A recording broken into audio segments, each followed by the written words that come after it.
เป็นตาแซ่บเนาะใส่สามีลองมาอันคัดเบิ่งดูมาปาดเบิ่งดูสิเป็นจังใด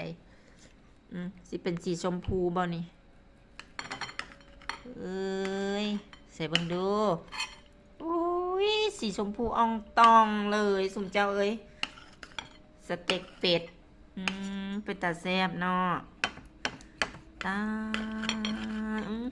หอมสามีหอมดิสามีไม่หอมสามีเหม็นบ่เป็ดหอมสามีเหม็นปีสามีซัมบออุ้ยจริงๆเนื้อเป็ดสีชมพูนะสามีเอ้ยโอเคทุกคนเอ้ยเห็นบ่สเต็กเป็ดโบมักได้3-4 มื้อแล้วนี่นะแล้วมื้อนี้มาให้สามีเพิ่นเอามาย่างมาดาดให้เบิ่งเนาะนี่เห็นบ่ไปตาแซ่บบ่สุมเจ้าเอ้ยคันมักก็ฝากกดไลค์กดติดตามเพื่อเป็นกำลังใจให้โบน้ำเด้อเพื่อสิบ่พลาดคลิปใหม่ๆของโบเด้อแล้วก็ฝากเข้าไปติดตาม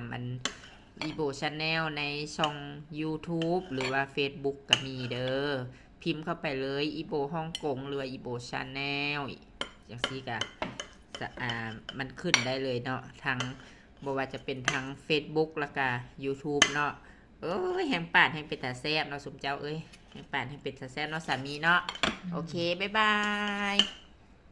ตั้งใจขนาดเนาะบ๊ายบายขออนุญาตไปกินก่อนเด้อสมเจ้าเด้อหักพี่น้องหมู่เพื่อนทุกๆคนเด้อบ๊ายบาย